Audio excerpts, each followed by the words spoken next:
Hello. Hello. Hello. Hello. Yo, yo, yo. Hi. Hello. Hello. Hello. Now, at this point of the show, we would normally do a in the week where we would make fun of some of the top news stories in the week. However, this week we really didn't feel like that was the right thing to do. So this week we will not be discussing the news. Indeed, we won't. But we will be bringing you, I'll try and speak properly, the Geekly Chronicles. Indeed. We've Episode got 3 of this current series. Episode 3 of Series 3. Can you believe it? I really can't. No, me either. I can. You can. Yeah. Does it feel like it's been 3 episodes? Well, we've got a really packed show for you tonight. We're going to be talking quite a lot about games. Yes, we are. And not just them vidya games either. Mm. Games in their entirety. We've got a couple of really great interviews tonight. One is live, one's from space. Yeah. And we're going to be talking about them in general, talking amongst ourselves about games, but also not just games. What else have we got? We've got giant crumpets. We have got giant crumpets. This is a new thing. Crumpets are a very British thing anyway, but now Warburton's released giant crumpets, and we're going to be testing them, trying them for the first time. Yeah. Indeed. What else? Well, we'll have our usual favourites. We'll have the Tumbl Fumbl. We will. Ooh, We'll have the Game of Geeks. we will. And we will have our Would You Rather audience vote. Yes, so we'll be talking about that very soon, And because that's quite a fun one. indeed. And having pretty much just finished assembling the IKEA furniture, we will be adding to our prize draw. Our prize draw for a prize draw full Yes. of prizes. It's a draw full of prizes. The prize draw Yes. Woo. that we were doing a draw for. Yes. Prize draw and you for- can draw for prize win draw. the prize draw. And the the draw. prizes. The draw and the draw. the prizes. Yes. Yes. In And our we'll be 10th show. We'll be Exciting. adding to the prize draw a bit later on and telling you how you can enter to win it, but I can exclusively reveal we will be including the manual for the IKEA prize draw. Let's Or sign rather, it. the draw. We'll sign the We'll manual. sign the manual. I will get a Sharpie. We will sign the manual Yeah, and include that in the draw, mainly because I have nowhere else to put it.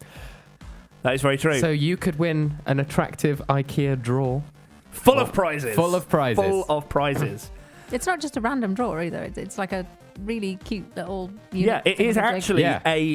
a chest of drawers. It is Yeah. a draw There's unit. a full unit thing. Yeah, with would- what's it got? Like 3 drawers in it? Yeah, 2? there's 3 drawers. Amazing. It's I got think it would wheels. look really fine in any office or. Dorm room. Yep. Anywhere you need to store stuff vertically. Yeah, amazing. Brilliant. So all that Wonderful coming piece up of on the show furniture. tonight. But first of all, here is the first song of the evening. So this week we have some great prizes to add, and we'll talk about those later. But we have to think now for the rest of the series. We need to get someone to add a cuddly toy to our prize draw. Indeed. So yeah, maybe we should interview someone from Build-A-Bear Workshop or something. Oh, well, going back to that wonderful song we just heard from Casey and the Sunshine Band, Yes. back from all the way back in, was it 1983? 1983 that song came out, although enjoyed some recent fame because it was ironically used in Kingsman. It was the happy song playing while everyone was getting killed. Yep, lovely. Yep. So, Great. yeah, so there was a reason to play that song. Because I think this started off as a very UK phenomenon, but has kind of spread throughout the world afterwards.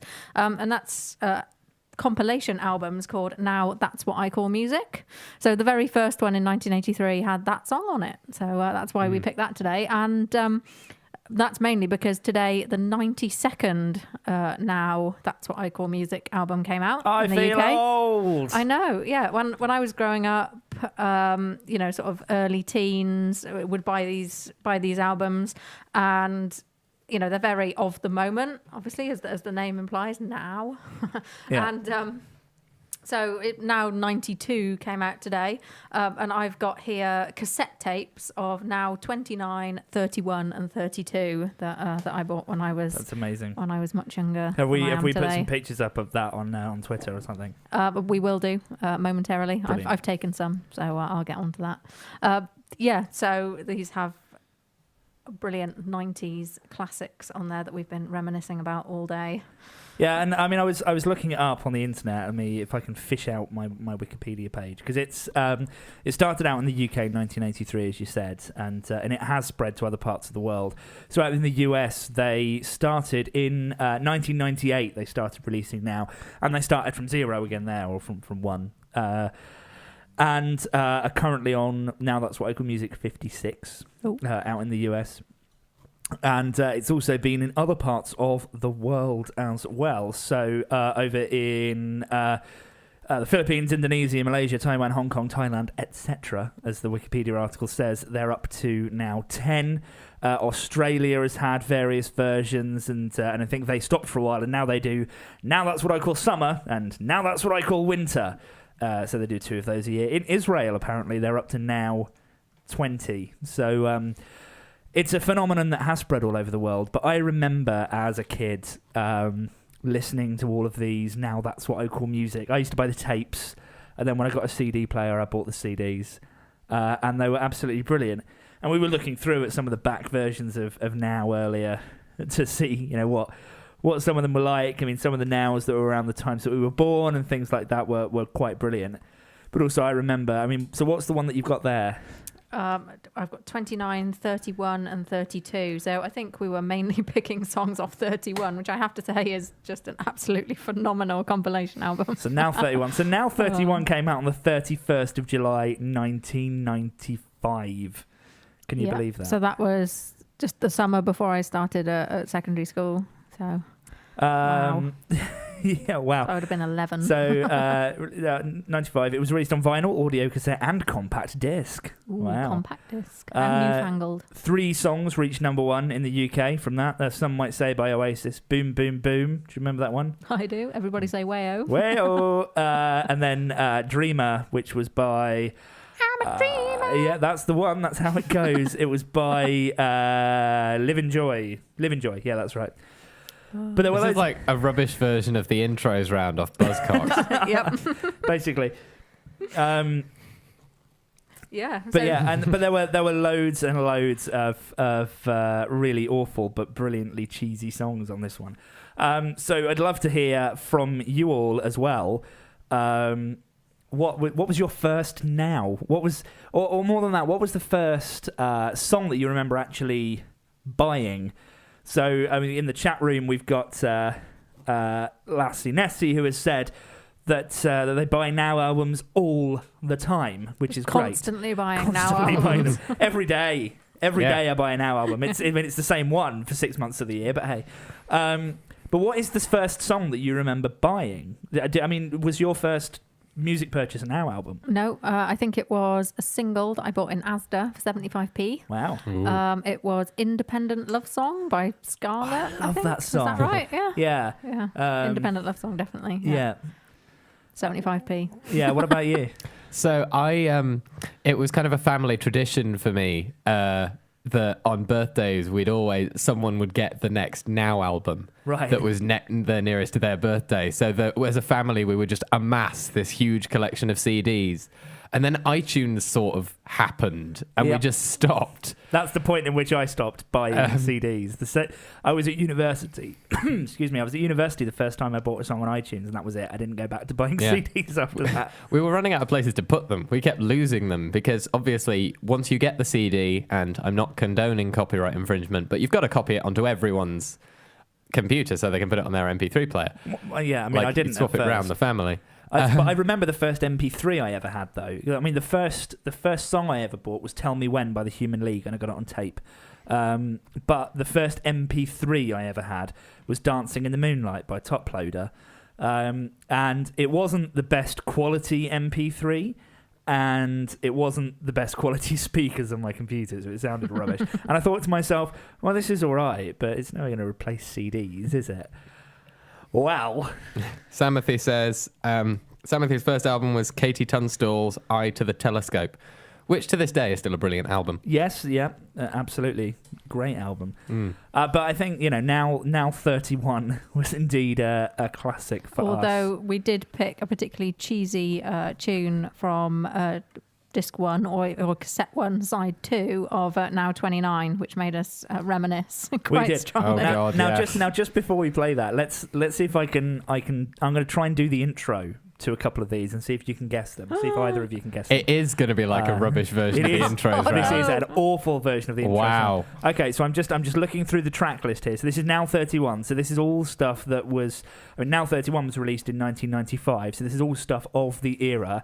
And I have a massive advantage over Chris. Yes. Okay, let me see if Given I was alive for 3/10 or 30% of the 1990s. Yes, well. Hey, let's not reveal our ages. I'll feel older. But yeah, I've already revealed mine.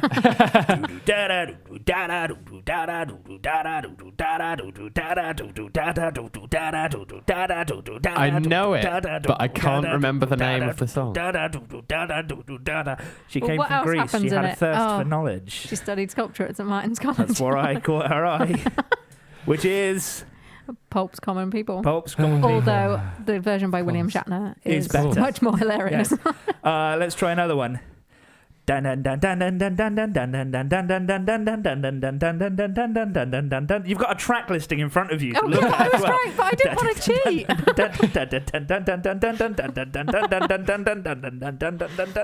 We're now both looking at If the anyone back in of the this chat tape to room figure can- this out. Get that? No. This one isn't even seeming familiar. Supergrass, all right. We Whoosh. are young, we are free, we've got teeth. Nice and clean. Nice and Yeah. clean. I know this da- one. da- Yes. No, that begins like that, doesn't it? It does, yeah. It Okay, this one will sounded be... like very fast, sort of foreboding spy movie music. Little bit. Okay, this one will be easy. This one will be Oh easy. no, that means it'll be really hard, and I'll look like a Da complete da dork. da da da da da da da da da da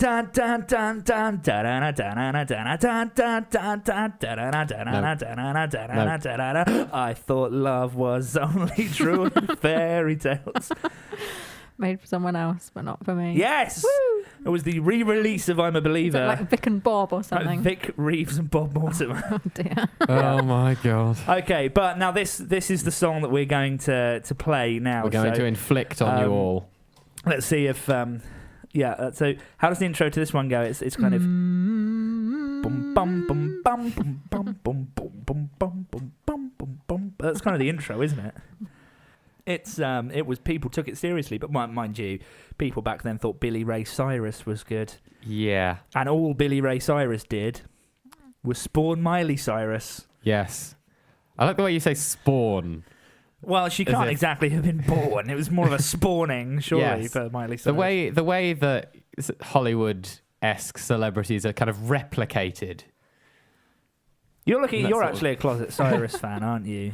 No, it just seems like we're just perpetuating hate rather than, just Spreading saying, the well, love. this isn't for me. Okay. I actually quite like Miley Cyrus. Yeah, I got nothing against. No, there we go then. So on that, I'd just like to harrowing- put on the record that I'm very not a fan, because otherwise it's going to look like we all like her. Okay, fine, Anyway, good stuff. You had a thing to say. I'll be sure not to tell my achy breaky heart that. mhm.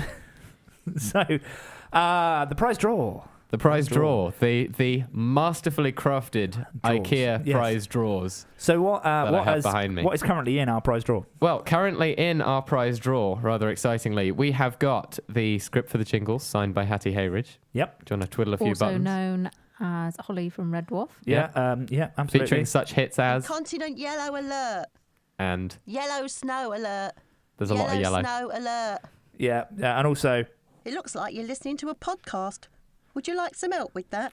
So that the script for all of those signed by Hattie Hayridge, Holly from Red Dwarf, is in our prize draw, as is a signed copy of About the Walls, the new album by Irene and the Disappointments, who were the guests from the first episode of this series. Yep. We have got a portable battery chargery thing, so you can charge your devices while you're away from power, We do. which is exciting. And we have the prize donated to us by Jess from the last Last show. episode. Yes, the last show. which is a tile thing, which you can pair with your phone, and then when you lose something, you press a button and it shows you where it is. That's and makes it like make noises and stuff. It's rather exciting. I want one for me. This week we've got 2 things to add to the prize draw. Yeah, well, one of them we've got lots of things, because one of them is the IKEA manual. Obviously. Yes, we do have the IKEA manual to add in this week. But also, this week's kind of game theme has led to 2 prizes being in the prize draw. So we have from the fantastic Rise Gaming that we are interviewing later, a wristband, which is pretty cool. But also this noise that might seem familiar. The noise is not the prize, but the thing that makes the noise is the prize. Here it goes. Hopefully, any minute. Do you hear that? Did you hear that? It, so I heard it. Hopefully our listeners heard it. There we go. That's a very familiar noise. It's a very familiar noise. So adding to the prize draw tonight is a circa 1989 original model Game Boy, complete with some games. Exciting time. So that is being added to our prize draw this week. So in the last episode of the series, which, Katharine, what's special about it? It is live in front of a studio audience. Yeah, so not just live like we're live now, sat in live, the studio. live. It's like live in person. Like in a theatre where Different everyone kind can of come live. and watch. Yes. You can Why they you call can it buy a live ticket chess. for a teeny tiny amount of money, Yes. a donation really, and then you can actually see us, our faces, If you want to buy our a entire ticket, persons. if you want to buy a ticket for a slightly larger amount of money, you get all kinds of geekly stuff That's true. as well as the ticket. So yeah, if you head to gkly.co and click the big live thing, the thing that says live on the right hand side, that will Pretty big. Yeah, it is, and it glows. Yes. It will take you off to get tickets to the live show. So we will be live on stage on In the 26th London. of February in London. So Yeah. please, if you are in the UK, travel to London. If you're outside of the UK, travel to London. If you're in space, travel to London. But games. But how can we win the prizes? That is a good How do we question. enter the competition? And if you want to win the prize, head to gkly.co/prizes, and I'm going to wait for it to make the noise. Yeah. It takes a while. It takes a while. And pop in a name or a username or a handle, whatever you want us to call you, and your email address, so we can let you know if you win. So gkly.co/prizes. Yep, and we will ship you the draws with the prizes in. So it is a draw full of prizes. Or just give them to you if you also come to the live show, because I'm going to be honest. And you don't mind Yeah, going we home are with we a are chest of slightly drawers. amused by the idea of someone carrying this home on the tube. That would be funny. It does have little wheels on it. It does. We have thought about your convenience from start to finish, and not just bought the cheapest thing You in will IKEA. have to mind the gap though. You are listening to the Geekly Chronicles. It's like a traffic jam when you're already late, but with a better sense of irony. So we're also talking about games this week. So we've got lots of cool guests and exciting things coming up on the show. But we were talking quite a lot about games earlier, and actually a game isn't necessarily just sitting down at a Game Boy or in front of a PlayStation or something like that. We were talking about any kind of games and how play is something that we all do, from playing that famous game, The Floor is Lava. Actually, I was watching back through old Adventure Time episodes earlier this week. There's a great one where Jake and Finn are caught in a storm, so they're in the treehouse, and Jake's just using his imagination, but then his imagination becomes real, and the floor is actually lava, and things happen.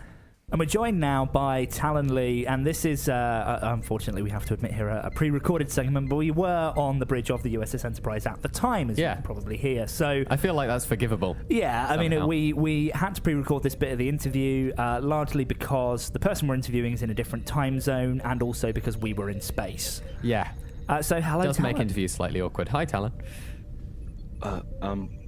What's that thing on that guy's face? Oh, no, never mind that. We call it Oh, the okay. pasty. Well, hi there. Hi, and Is that racist to Klingons? I don't know, a pasty head. No, the golden thing. Yeah, probably. Well. So, Klingons and space stuff aside, we've been talking about games on the show tonight, and you present a podcast. I do. Just in general, it's about pottery. I was referring to the games one. Not the okay, yeah, the games podcast, the one that actually gets released and shared with people, as opposed to the short recordings about how much I like pots that just sit on my hard drive forever unheard.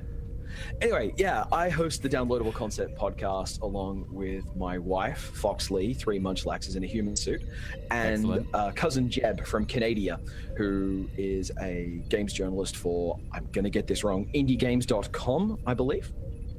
If that's not an allowed endorsement, feel free to clip that out. No, we'll leave it in. It's fine. All right, cool. Yeah, the Downloadable Concept podcast is, as with so many podcasts that wind up happening on the internet, the result of 2 or more very mouthy people saying, you know, we have such great conversations, we should record that. Sounds familiar. Yeah.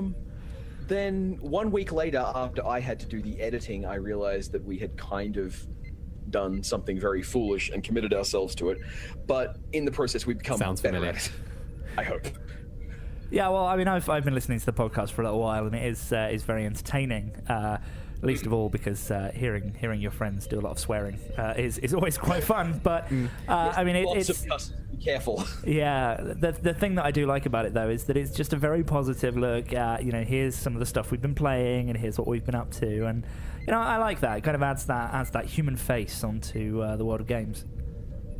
We have one major recurring segment we do regularly, which is the retro gaming news, which started out as just space filler, but wound up becoming kind of as a concept, kind of like a central point for the whole point of the podcast, because games journalism, as it's presented these days, as people experience it, is very much this giant now machine. It's effectively a wing of advertising. There's about a space of 3 days or 4 days when a game has come out where you can basically say stuff about it and people will care enough to listen.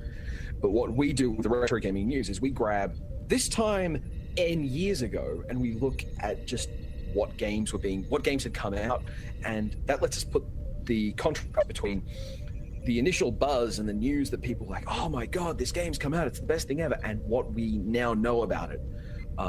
It's a way to rediscover some lost gems. It lets us put some games in like immediate contrast of like, hang on, these 2 games came out at exactly the same time. That's really weird. Why did one last? Why did one not last? And that suits very well to Jeb and I are very much long-term gamers. We're very much historical kind of people, just because we're older than the typical voice of gamer position that the culture goes for. Games are cool and games are fun and games are for everyone. And the idea that you have to be kind of an angry nerd to be part of that culture is really damaging. And we want to try and push back against that. I think it's really great that that there's a kind of focus on that gaming being for everyone. I mean, I was probably more of a hardcore gamer when I was younger, and now I think I just don't have the time to invest in a lot of games. So the games I play are ones I can dip in and out of. And, I mean, you know, just looking at my co-hosts here, neither of you would call yourselves gamers, but I'm sure you have played games on a device of some kind. I mean, are there games that you've played recently on your phone or anything, Katharine? No. Actually, recently I've played less games than ever. I think the last thing I played on my phone was Jetpack Joyride, which was a couple of years ago. Really fun. That was a really fun game, yeah.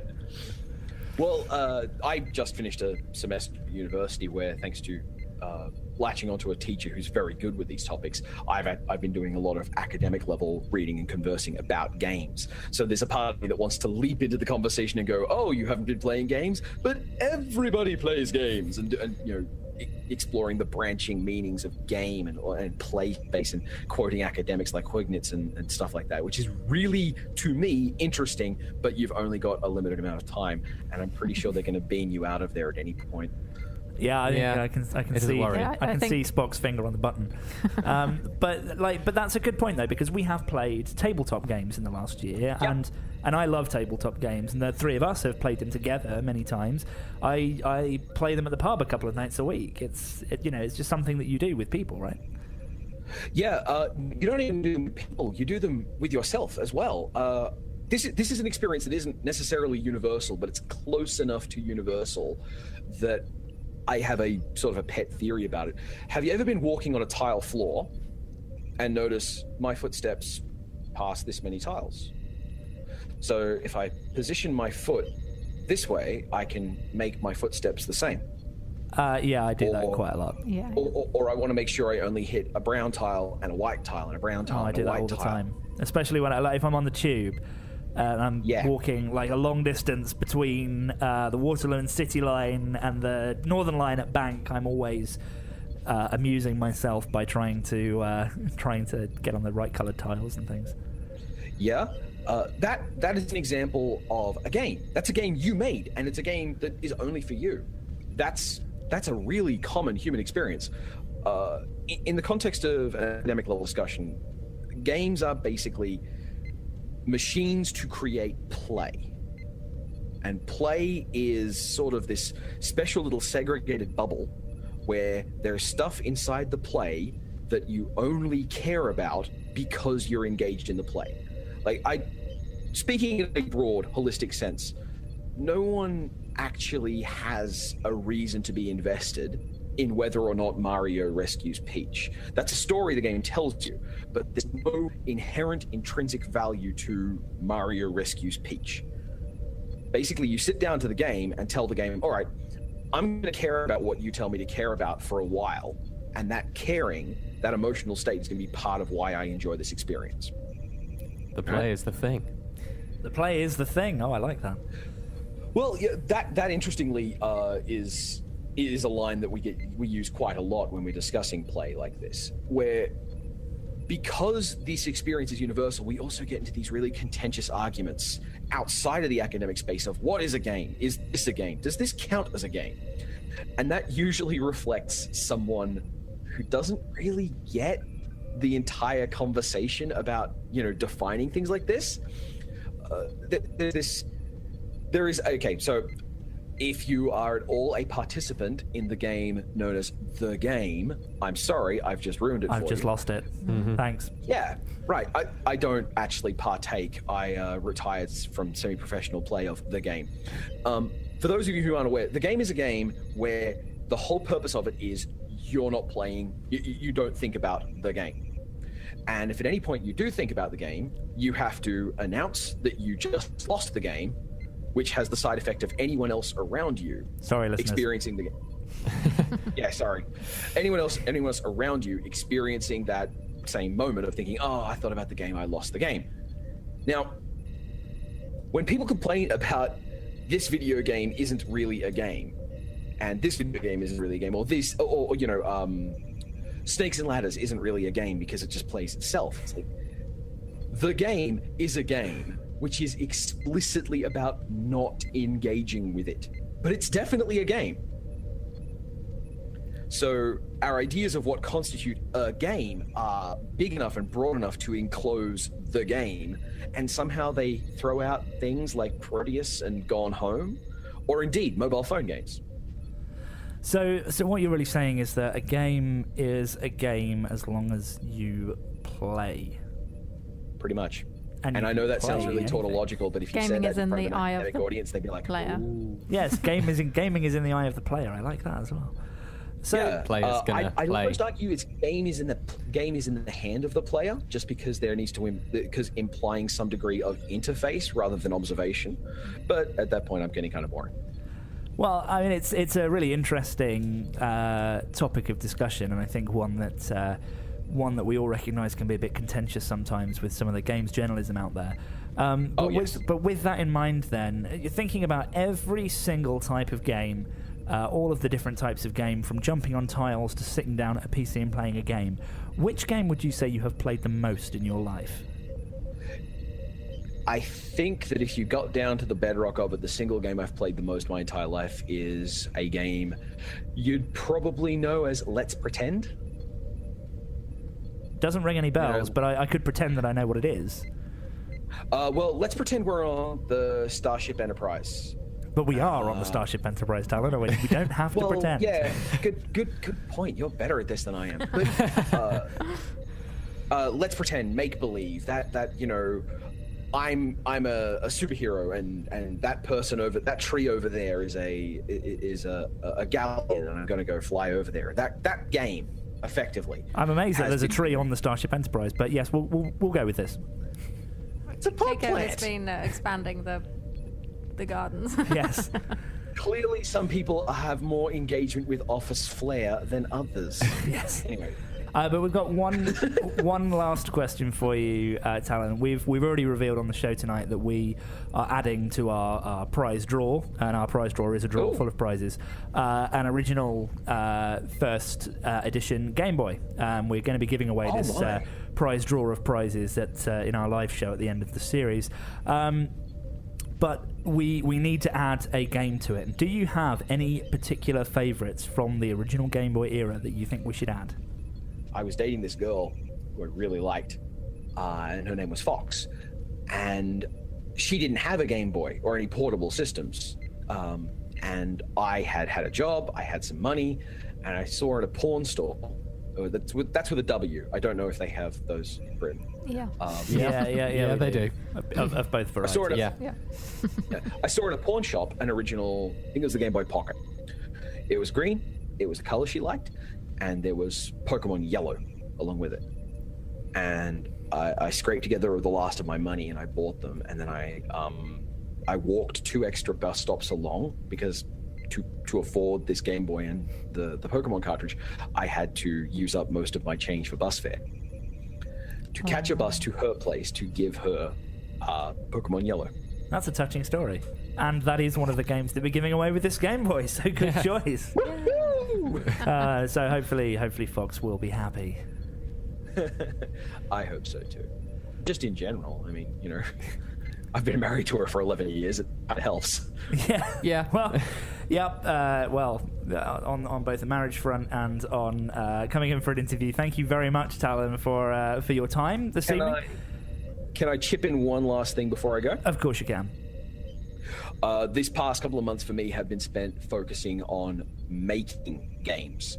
Now, I believe that everyone makes games already in their head, and I think that everyone has the capacity to make games. Games are humanizing, and games are a way, in a very pure way, to share both love and ourselves. So please, if you think you can make a game, if you've got an idea, give it a try. What a great message to end on. Thank you very much, Talen, and thank you for joining us. Scotty, beam us up. Katharine and Chris are currently in the kitchen making said crumpets.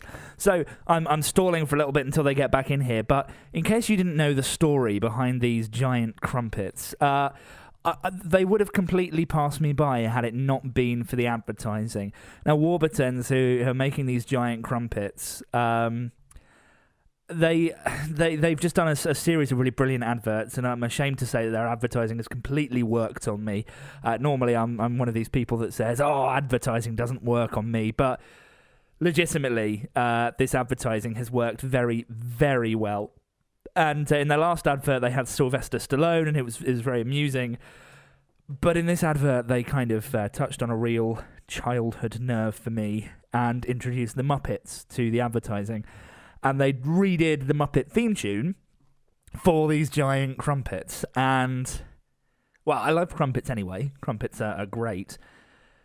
Great food. Very good if you're British. So hello to all of our listeners. If you're listening from a country that doesn't have crumpets, a brief explanation as to what a crumpet is. It's like a...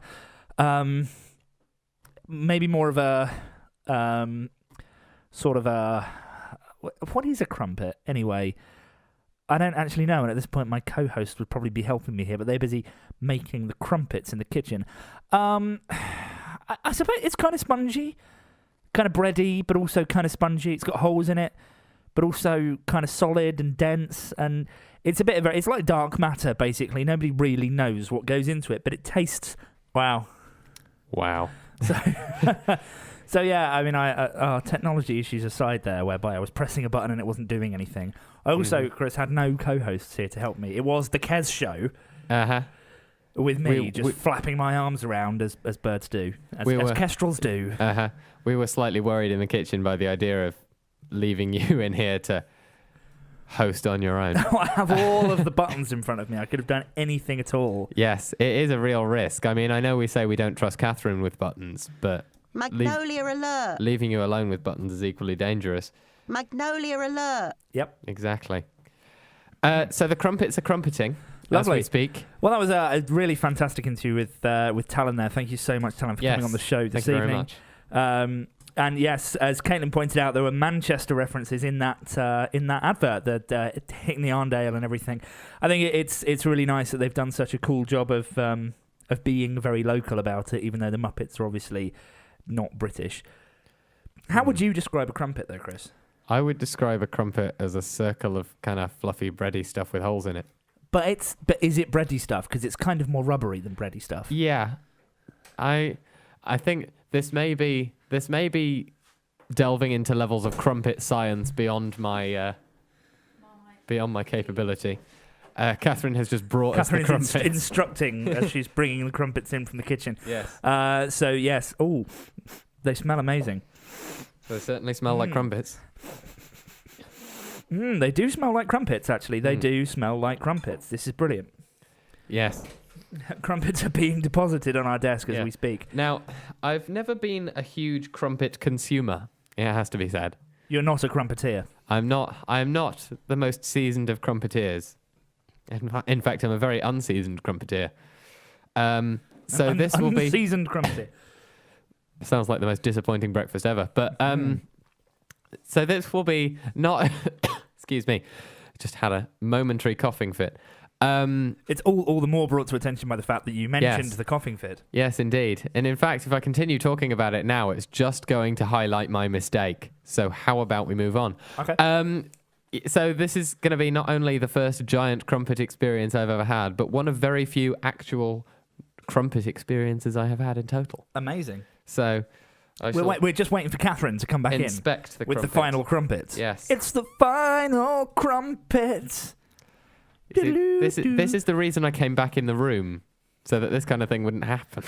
Well, me singing about crumpets. Yeah. I mean, so it is quite huge. It's not quite as uniformly round as regular crumpets are either. It may be a crumpet volume I think they sort of, when they're cooking, they kind of relax into more of an oval shape. But it's because normal crumpets don't really do that. But I guess because these are so much more giant, it's the world's most giant crumpet.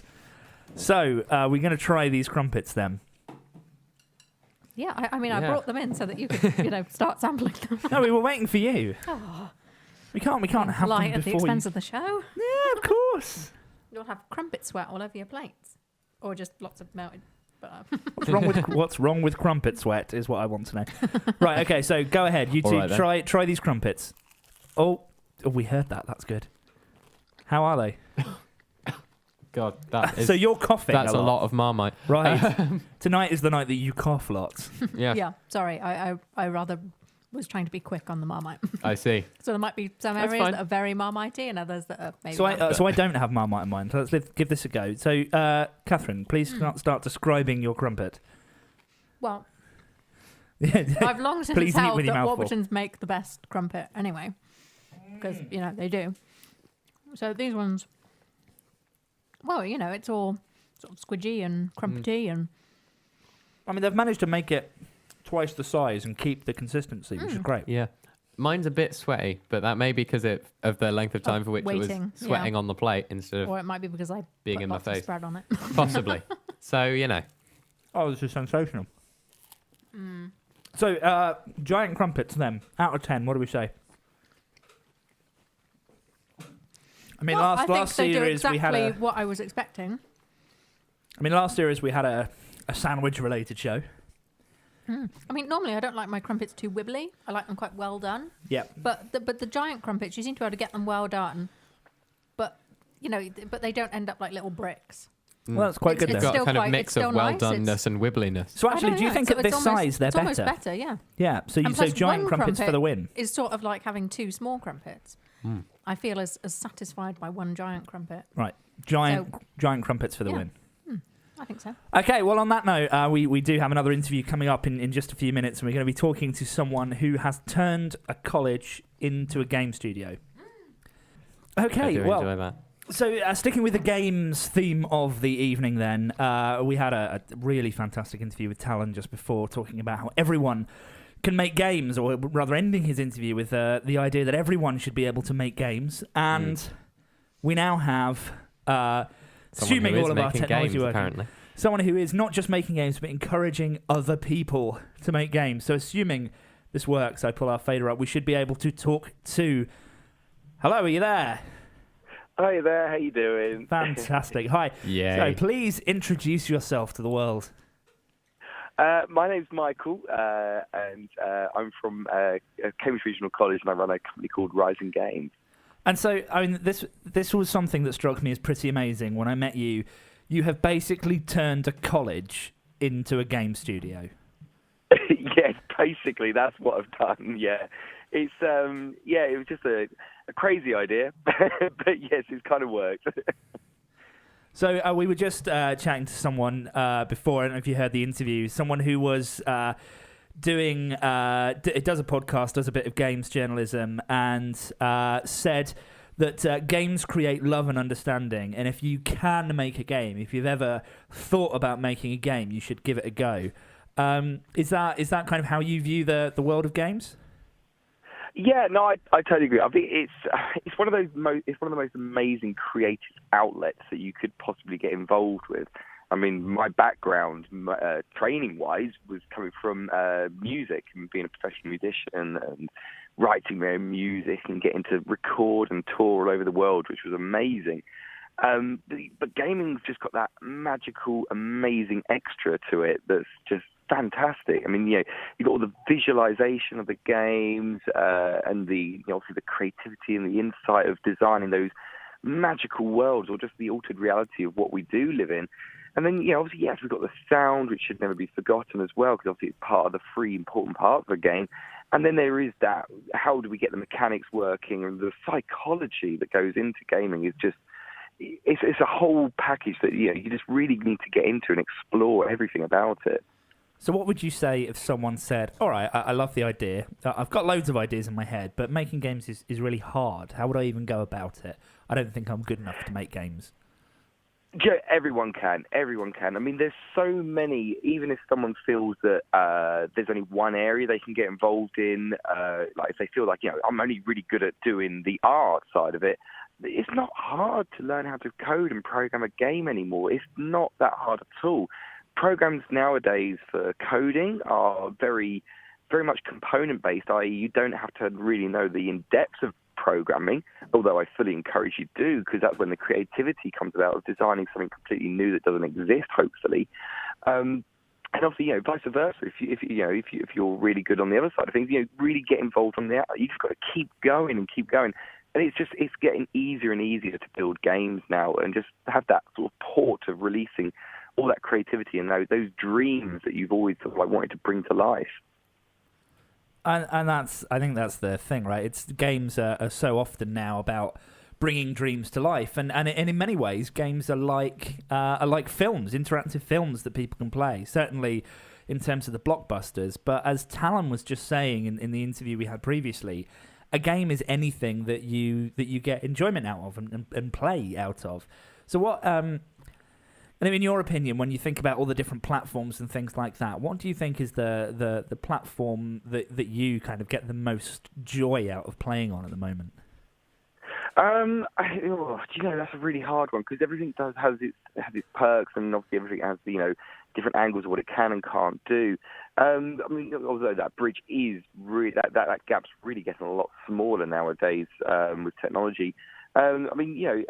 I don't know. It's hard to say. I love Android for the accessibility and the ease of everyone getting involved, and to be able to release a game on Android is just so easy, and the cost implications of that. And then, obviously, for me, I just love the excitement of what's going to be happening in the future now with the console development and AR, and then obviously over the last few days this week doing the Q&A talks at Apps World with John from the BBC and Neil from Endemol. We were talking about these lovely, fantastic things that are coming out for AR as well. So augmented reality is going to be absolutely amazing. I think it's going to be a really exciting time, and the way platforms are just going to progress on and on and on. We're just not going to stop. There's going to be amazing stuff coming forward. Yeah, I think when I was younger, I used to play games a lot on console and on PC. Whereas now, actually, I find a lot of the time it's just little things I can play on the go. Like Katharine, you were saying earlier that you like playing Jetpack Joyride. Yep. And that's quite an addictive little game. It's very easy to just sort of pick up, have a game, and then put it down. You know, it's not.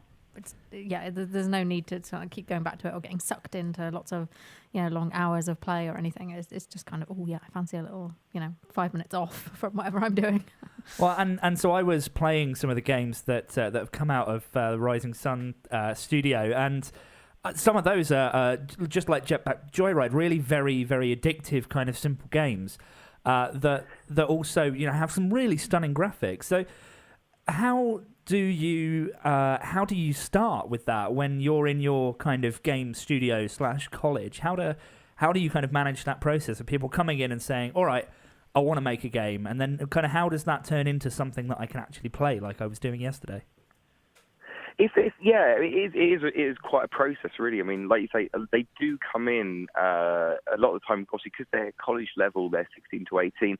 There's a real mixed bag of experience due to the educational system we have. Some come with a little bit of coding, some are really good at coding. Some are amazing artists, some are not so amazing. So it really is grounding them when they first come on the course of sort of working them together, trying to bring them all into line.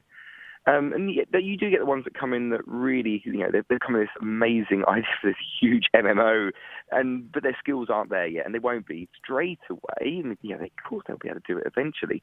So it's usually sort of reining them in a little bit, saying, look, do not forget that idea, keep that idea, but let's just take a few steps back for a little bit. And the first place I always start is I get them straight away onto 2D, and we look at doing mobile, because they know there's very clear restrictions and abilities that they can do on that sort of level of platforming.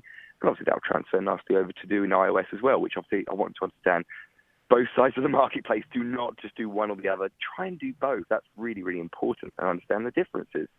And then creative-wise, if you get a lot that come in with no idea, I just want to make a game, where do I start? And it really does start with, I encourage the silly conversations. Let's just get together, let's just have a lot of fun, and just talk ideas as crazy, as silly as they may be.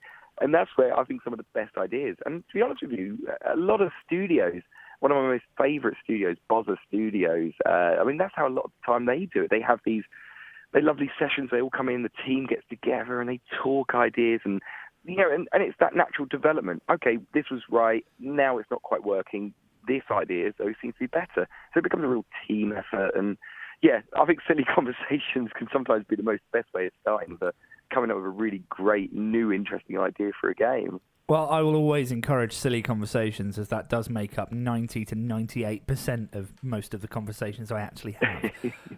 Certainly, it makes up about 99.89% of this show. The other is the theme tune. Yes, yeah, absolutely. So, and from what I understand so far, you've also been to what is, I believe, the biggest games conference in the world, E3, and some of your students have actually shown their work off there. Is that right? Yeah, it's to be honest with you, it's the highlight of the course. Is what I wanted. It's trying to even more than just the understanding of building the game. As we know, today's day and age, kind of being your own business person as well is really, really quite crucial. And the way we see, obviously my background with education as well is knowing that nowadays, you're not going to have one job for life, and if you do, that's going to be really rare. So, and you may even find yourself one day working freelance, for whatever situation it is, and with whichever specialism you may be working on. So I want to learn how to run a company, I want to know how to present themselves, and learn the soft skills as well, how to work with people, so on and so forth. It was about 3 years ago. We used to go to E3 just as a trip, and we used to visit, and that was fantastic. We were the only place I was aware of that run this trip for 16 to 18-year-olds, and you could take them into E3, and it was free for students to get in, which was amazing. And then they changed the policy that it was going to cost for students as well. And I didn't want to miss that opportunity, and I'd seen around E3 that there were these amazing companies with so much cool stuff happening. I was like, where's the UK? Where is all this amazing talent that we've got at college and university from the UK? There's no one here. And so obviously the change to the costing, I came up with a silly idea. I thought, well, why don't we just actually run a stall here ourselves? And so I went back and looked into it, spoke to the people at E3 and said, look, if we have a stall here, will you let my students in? And they said, well, as a one-off, we will let you guys have we'll let all your students in for free as long as you run a stall. And that started the real kind of drive for me to, I wanted the students to release their games commercially, but really get that into place. And ever since then, we've got a fantastic relationship with the guys at E3. That's absolutely brilliant. We look forward to going every year, and it's built amazing industry contacts for us and still remain the only UK college or university there exhibiting our titles. So you turned a college into a game studio, and now you take your students to E3 every year. I think that's an amazing story. So thank you. My two co-hosts here. So I'm looking across at Katharine and Chris. Menacingly. You're not really a gamer, are you, Chris? No. And you're not really a gamer, are you, Katharine? No, I occasionally crack out the classic Game Boy and play Tetris. beat everyone I've ever met at Tetris. But other than that, no. But so Chris, I mean, you're probably even less of a gamer than Katharine. So I'm rubbish at Tetris, but you have ideas. So well, and some of them are even good occasionally. Allegedly. Yes. So how then do you think someone like my co-host Chris could contribute to the process of creating a game? Oh, many ways. I mean, as I've already said about the silly conversations and kind of coming up with some idea for a game is a great place to start. And getting into a team and sharing those great ideas. But sometimes, I mean, I'm not a great. This is one of the things that quite makes my students laugh. I really don't play many games myself, to be honest with you, and much to the annoyance of my learners at times. Where they're like, "Have you played this game?" No, I haven't. I'm sorry. And that's quite a common conversation we do have. I think anything past Sega Mega Drive, I think pretty much my knowledge gets a little bit but the bad. Mega Drive is a great console. I mean, I have every Sega console, and the Mega Drive is still my favourite far and away. I love it. Love the Sega. Oh, absolutely brilliant. I mean, one of the best things you can do, I mean, just to get involved in a team, playing games and just reflecting upon what's making that game tick for you. Why do you, if you do play a few, what about those few or that one game? What really worked? What made you keep coming back to that game? Or even what put you off the game? That's just as important to understand, to contribute and find a team of people. You don't have to be necessarily the technically best person or even at all technically to be able to build a game. Get in with a team, share your ideas, and just have that passion about an idea. Like you say, it's film, it's books, it's everything. It all comes together in gaming. And yeah, that's brilliant. And I think that's one of the themes that we've really seen amongst gamers and games journalists and people working in the games industry. It brings people together. It creates so much good feeling. And I think there's so much negativity around gaming in the mainstream media. People talking about games being the root of all evil, essentially. And in games journalism, a lot of people bad-mouthing game studios or all of these things around Gamergate and other things. Whatever side of the fence you're on in that, there are certainly lots of negativity. And I think really the message that we've heard tonight on the show is games are really positive. Games create so much love and understanding and are such a wonderful thing for the world and a great way for people to express themselves and to kind of take part and consume other people's creations, which is brilliant. I think it's also. I mean, it does come to sort of like trying to, in a very non-contradictory way, to educate people about what it's about. I mean, I get it all the time. Being a teacher primarily as my job role, apart from just running the games company with the students, I've got parents all the time. My daughter wants to learn how to make games. She's 15, but I'm really not sure about this gaming thing, and I'm trying to explain to them. And a lot of the time, it's trying to explain to the parents, you do go on Facebook and you play games? Do you play Candy Crush, or do you do this and this and this? And they go, yes. And it's like, well, then you're no different to your daughter who's wanting to learn to make computer games. And I'm constantly having that battle and slowly opening up the eyes of people to realise that there's nothing to fear in gaming at all whatsoever. I suppose even our MPs get caught playing Candy Crush, so... Oh, yes.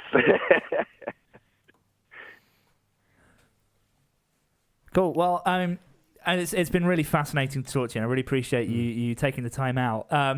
Since the cause that you are working for is so great, is there a plug that we can let you put out on air? Where can people try some of these games that your students have made out?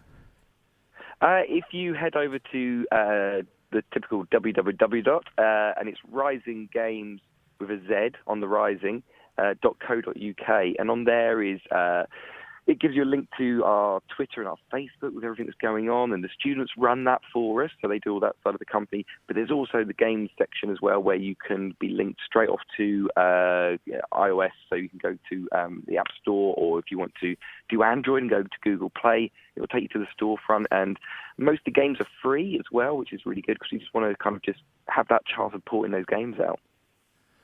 That's brilliant, and I'm sure our listeners will do that. We'll tweet out a link to that as well, so if anyone listening or listening back to the show, indeed, wants to download those games and give them a try, I encourage you to do so. I've played some of them; they're really, really fun. And so we have a live show at the end of the series on the 26th of February in London, and hopefully you and some of your students we'll make sure we give you the details. But if you are there and able to come along to that, then hopefully some of our listeners will be able to come and play those games and meet you all in person. But thank you so much for taking the time to come on the show today. Is there any kind of final message you have for anyone out there that is interested in developing video games? Just do it. Write down those ideas. Have a pen and paper by the side of the bed. And when you're just about to fall asleep, that's the most creative time, and that's when you're going to get the best ideas. And just jot them down and look over them in the morning and play as many games as possible. Reflect on it. Thank you very much. Well, thank you so much for joining us today. Thanks for being on the show, and have a fantastic evening, and best of luck with E3 this year.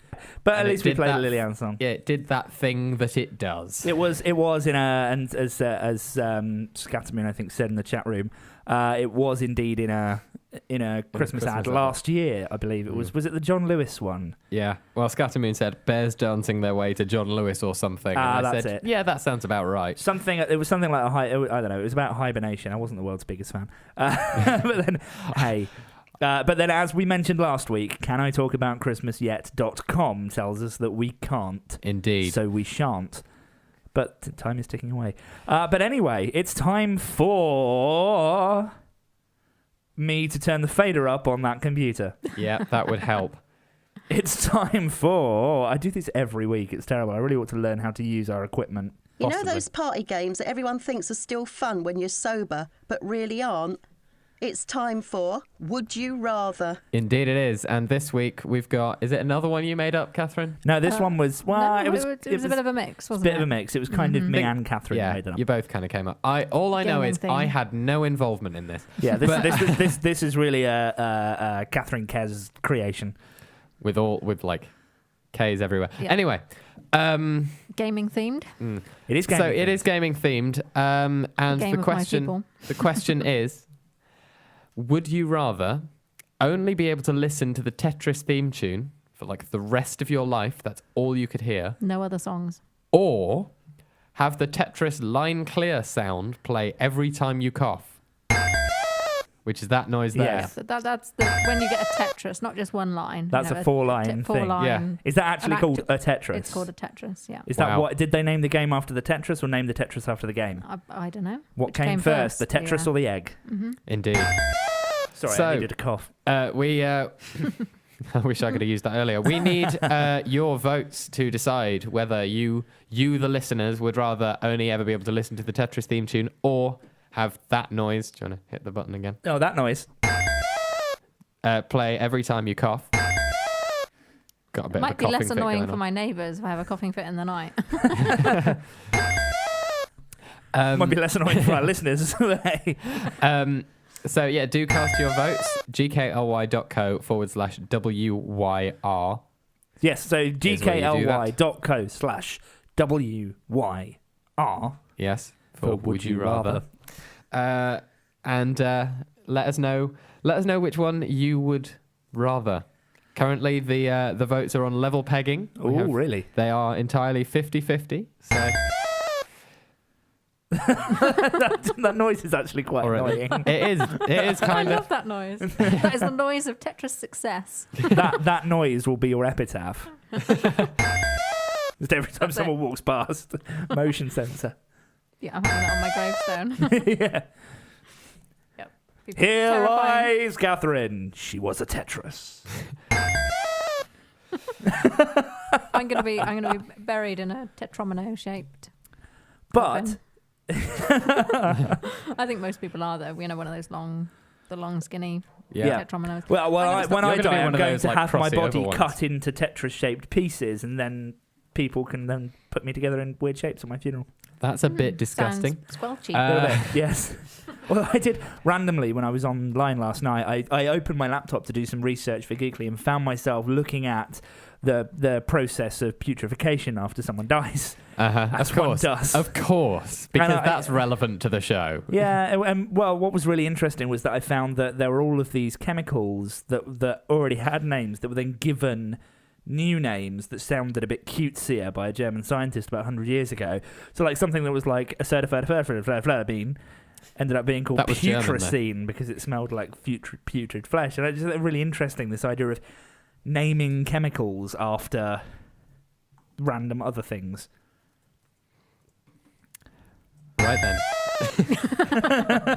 Yes, moving on. Yeah. I want that button. You want a button? Yeah, I want a button that does that. Really? Well, You have this button, but it doesn't do anything. Yeah, we have actually given Katharine a button. It's not plugged in. It's a yet. real button, Next time. but it doesn't do anything. Yeah, next time.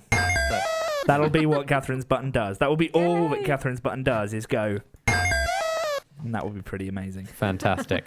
So would Right, you? we must stop coughing. But what about the Tetris theme tune though? Because I quite like it. Yeah, I suppose I like it, but once it's been in your head for about 4 days, you can start to feel like you're losing your grip on reality. Not really. Oh, I do. I start, doing a dance. I know we've been singing asked it the in silly question: voices A and- theme or B theme? I must know. Oh, A theme. A theme, right? What was the know B what that theme? I can't means. remember what the B theme was. Was the B theme the one that went da da da da da da da da da da da dun dun dun dun dun dun? Was that the B theme? I'm really not sure. Okay. I'm not the person to ask. Is It's this an another A one of those theme times where you every just time. start singing on the show? Am I doing and the intro no one round? knows It's the exactly intro what- round again. Oh god. I think we might need to play the Tetris song a little bit. I think we for might, anyone but we'll do that has during the lived in a next. cave. Yeah, we'll do that during the next song. I think we should probably actually think about what we're going to play next as well. That's very true. Thinking back to our Now days, we were looking at different different songs from the Now album, and we were thinking about songs that we remembered, and we had two here. Which one should we play of the two that we haven't played yet? Now for the dripping forecast, issued by the Geekly Chronicles on behalf of Ross Geller at 1900. The general summary this evening. Dalek sewers, 8. Possible extermination later. Tap, 4. 6 after sunset. Grandad's nose, 9. Possible infections later. Showerhead, 3. Massage setting, 7. 8. 9. 9. 9. 9. 9. 9. Rain, 7. Occasional singing. Spilled milk, 7. 8 with tears. Candle wax, 6. Moderate in drafty Gothic mansions. Gutters, 5. With birds' nests, leaves, and moss.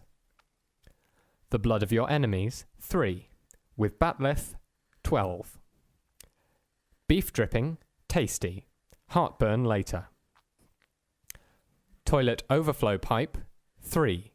Icicles in winter. Sweat, 7. Rashes later. And thus concludes the dripping forecast. Welcome, Game of Geeks again, episode 3. So far, Kez and Chris are on one win apiece. So who's going to take the lead after today's quiz? So as a reminder, a Game of Geeks, for anyone that's listening for the first time, is a little quiz that we do. Katharine gives us a whole bunch of clues, and Chris and I, between us, have to guess and see whether we can actually get a film. Anything. Whether we know anything, yes. Yeah. So these are clues to films, movies. What were the standings? I wasn't listening. But you've won one game apiece. So level pegging at the moment. Yep. Chris won, Kez won. Indeed. Yes. So yeah, it's all, Lots of still ones. to play for. Obviously, it is entirely possible that we might end up with a draw at the end of the series, in which Okay. case we will have to do some kind of lightning Deathmatch round. Yes. Deathmatch. I mean, Ooh. lightning round. Yes. Yep. So it's clues about movies, and these are movies taken from the IMDb top 250. And so tonight, buzzer-wise, Kez goes. Oh, and Chris goes. I go nothing apparently because you haven't turned my fader up. go on. Which I feel is a competitive disadvantage to me, and was deliberate. Shenanigans. Yes, Sorry. shenanigans. Sorry. Anyway, And Chris Chris goes. There we go. Oh, continuing our gaming theme. Yes. Yes. What are the noises? Indeed. Well, I'm you looking tell at me. You're the gamer. True. Okay. Well, I my don't know This anything. week's Whoa, my whoa, noise. no, no. Pressing the wrong button. My noise is when Sonic loses all of his rings, because I am, of course, a Sega fan at heart. Never mind that Nintendo shenanigans. And Chris, your noise is when Mario dies, yeah, because Lovely. Mario is dead to me. Anyway, apparently so. sorry, One time Sonic came to Forever. fix your plumbing. Super fast blue hedgehog. Actually, I'm pretty sure that We've got a jingle for that. a jingle for that. Debating the important things in life, like whether or not a super fast blue hedgehog is better than an overweight plumber with a moustache. There we go. Well, So that's anyway, a correct answer. Game of Geeks. Yes. So I've written 3 clues for each film, and if you get it on the first clue, you get 3 points. Second clue, 2 points. Third clue, only 1 point. All right. Okay. So there's lots of points up for grabs. So yeah, let's get going. All right then. So ready for your first clue for the first film? Yes. Yeah. Fingers on buzzers. Yep. Okay, right. Okay, so of our first film, the title is derived from an American children's folk rhyme, which can be read in its entirety in the novel the movie is based on. That's a confusing clue. Yeah, and I Yeah. have no idea what you're talking about.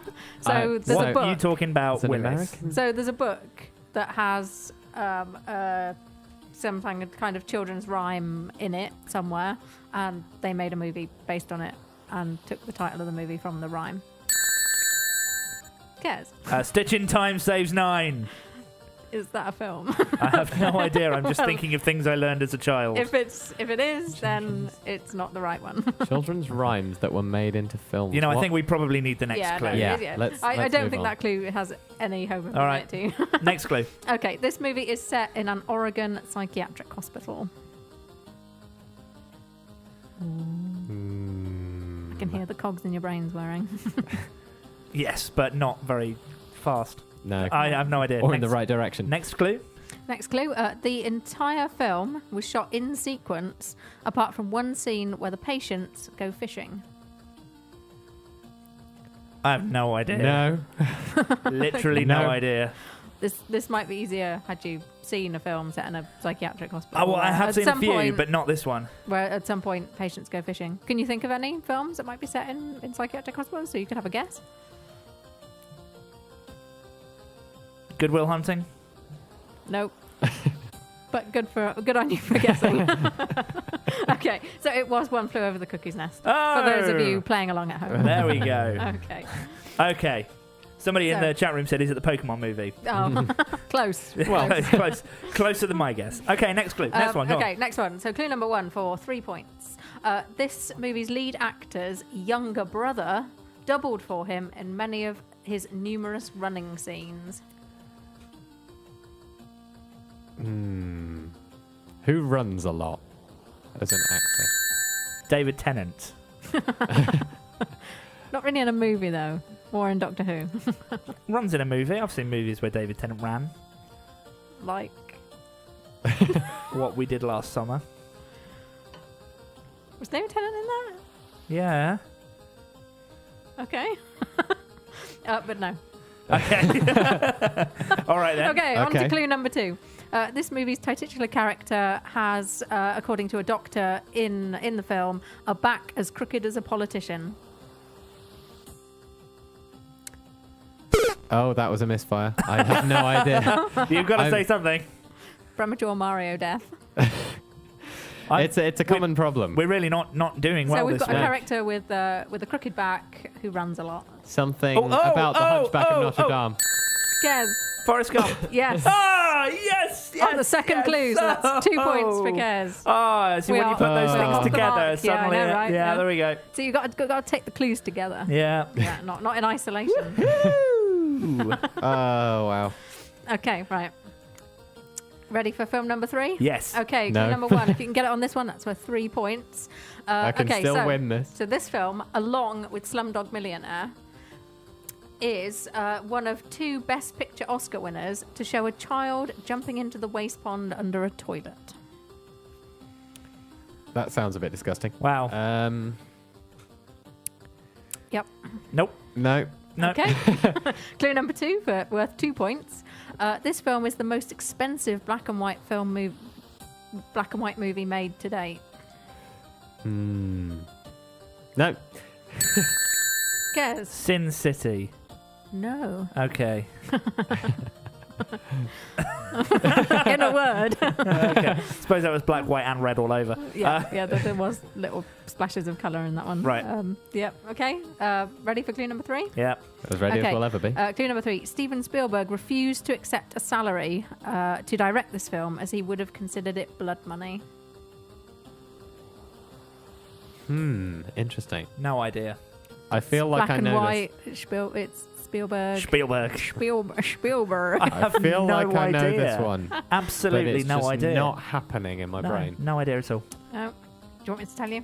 Yes, Yeah. please. It's Schindler's List. Oh, but I didn't realise that was... My memory of Schindler's List is of it being in colour. That's brain That's trickery. bizarre, That's isn't it? Because I remember Schindler's List in colour. That's bizarre. I would have said... I was thinking Schindler's List, but I thought, well, it's not black and white. Wow. And nothing like Sin City. No. Really, polar opposites. Yeah. Okay. No. So one more? One more. Go on. Okay, go on. Okay, clue number 1 for 3 points. Make sure those fingers are well oiled on those buzzers. Yep. My finger is a bit too well oiled on my buzzer, as we found Oh out. dear, that crumpet grease. Yes. Right. So this film was the first comic book movie to win an Oscar for achievement in acting. Spider-Man. Cares? No. Ooh. Spider-Man 2. No. Cares? Spider-Man 3. No. Okay, I'm going to force that we move on to the next clue. Worth 2 points. See, second clue. This Schindler's List. Which Buzz did in. actually have red in it. So there we go. Okay, right. Remember to buzz in, people. Okay. This sequel made more money in its first 6 days at the box office than its predecessor did in its entire run. Kez. Iron Man 2. No. Humph. Whatever Chris. the second Batman film was called. Oh. The Dark Knight Rises, or something like that. No, oh, was it Batman 2, something like that. Arkham Asylum, or was No, that a game? that was a game. You're so close. You know, the one with the second... Just take a word off. The Dark Batman. Knight! Yes! That wasn't... Oh. Woo! That wasn't... Competition That's rude. sucks. Competition sucks when you're sat across from the person with all the buttons and the faders. I was not doing anything untoward. So, As far as the listeners know. what's the total for this week, Katharine? Total for this week is... Oh. This week's winner is...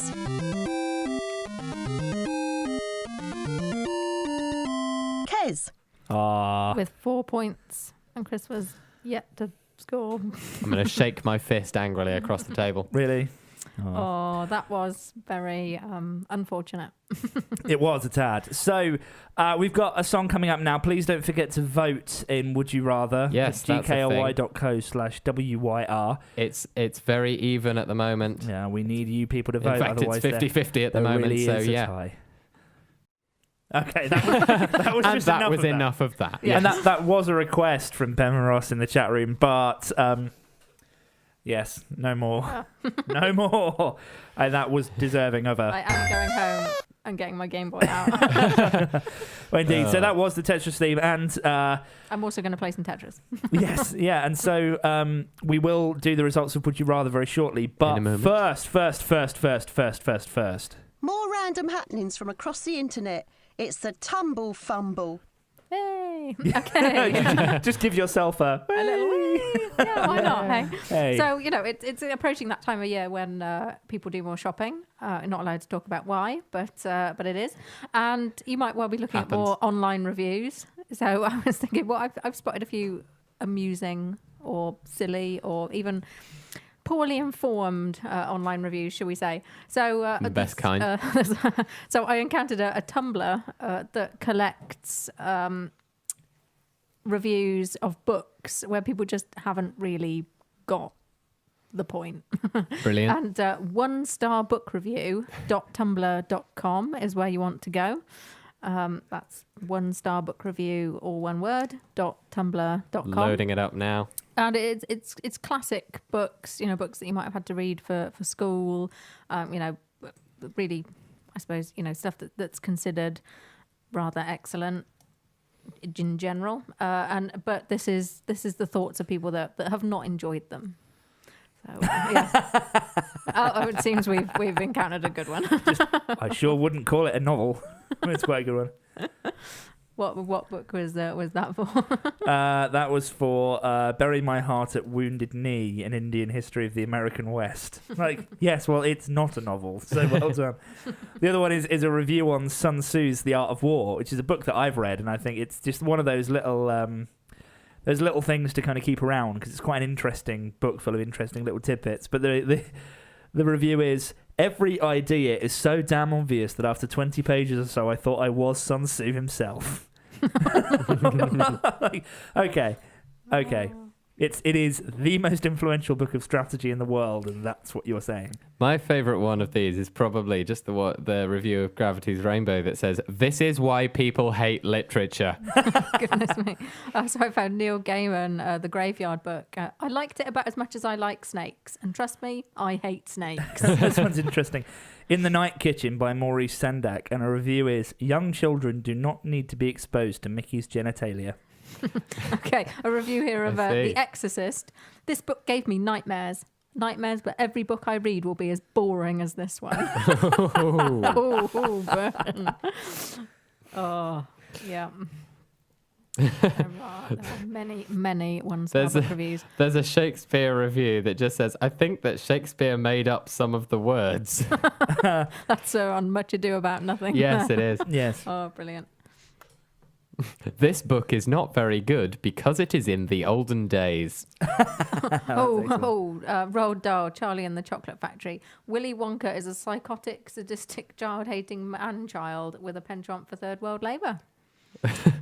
Well, when you break it down, not entirely. There's a point. See where they're coming from, but there's a great review here on Of Mice and Men, classic book by John Steinbeck. If I want to be depressed, I'll just think, not read. Wow. There's it's not really a review, it's more of a fact on Brave New World by Aldous Huxley that says, removed from classrooms in Miller and then a US state, but I don't know the abbreviations, but it's MO, so if you can figure that one out, because I'm really bad at those. In 1980, for making promiscuous sex look like fun.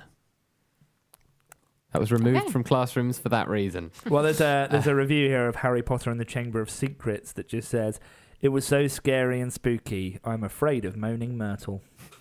A Stuart Little review that says, "This book contains a series of unconnected events in the life of a mouse man." Well, yes, it does. You are correct. Oh, this is brilliant. The right regular Sherlock there. Okay, so that's books. There's also a Twitter account that I've been following for quite a while, which looks at Amazon movie reviews. For people that perhaps just haven't quite got it. Brilliant. So it's at AMZN movie REVWS. So if you need me to say that again, it was twitter.com/AMZN movie REVWS. So that's just basically Amazon movie reviews with lots of letters removed. Yeah. All the vowels taken out. A lot like Welsh. Yeah. I like the fact that vowels taken out of Amazon. The Wolf of Wall Street here got 1 star because, says Joe Watson, there were no wolves in the movie. Wow. Frozen got 5 stars because apparently Olaf. My favourite one is this review of American Sniper where someone has rated it 1 star. And it says in the text of the review, I enjoyed this picture very much and it deserves 5 stars. A 5-star review of Jurassic World that just says dinosaurs. And a Yeah. 5-star review of Teenage Mutant Ninja Turtles that just says, I like turtles. Black Swan gets a review, 2 stars. In the movie, not anywhere was there swans. I'm sensing a theme here. Yes. It's really, really good. Finding Nemo 5-star review titled Find the Smell. Someone has put, my dad has a fish tank. I pee in it sometimes just to mess with him. Oh my God. Sure, it's not just hideous. the dad they're messing with either. No, I can't imagine the fish are best pleased. This person has reviewed The Man from U.N.C.L.E., but not reviewed the film, reviewed the meal they were having with the film. So apparently we've got here, I ordered fries and a cheeseburger from the cinema eatery, and when it finally arrived, it was fish and chips. Wow. Yeah. Oh, dear. A 1-star review of The Godfather, just saying, I was at Target and saw that I could have bought it cheaper there. There's a 5-star review here of Blues Brothers 2000 by someone who hasn't seen Blues Brothers 2000. It just says, I might see it. Oh, wow. The review of The Social Network, 1 star. How many times can you take the Lord's name in vain and act so casual about it? He's Mark Zuckerberg. He's the CEO. Okay. I see. So as we crash right through the 2-hour time slot we give ourselves, shall we have a look at the let's do the that. Would You Rather results? What is the view on this week's Would You Rather? By a tiny, tiny amount, but an amount nonetheless. Have the Tetris line clear sound play every time you cough. Yeah, there you go. Is this week's Would You Rather winner? Every time now you I don't say blame anything. people, really. I mean, I would miss listening to songs other than... Yes, me too. Yeah, Yeah. that would be sad.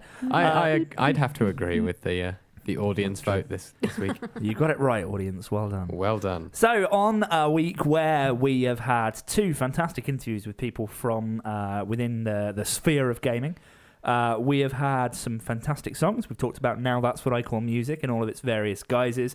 We had some annoying noises, some even more annoying noises, and some even more annoying noises. Yep. This has been the Geekly Chronicles, and from me, Kez, From me, Chris. And me, Katharine. we bid you Adieu. adieu. Goodbye. Also, night. have a good weekend. Yes, and a good, Various Life other things in like general that. things. See you next time. Bye. You've been listening to the Geekly Chronicles. Content was researched and vaguely fudged together by Chris, Katharine and Kez, who are also your hosts for this evening's show. The Geekly Chronicles is an independent production. Any reference to any persons or things, living or dead, was probably an error. What is reality anyway? Don't take the blue pill, live long and prosper. Wear sunscreen.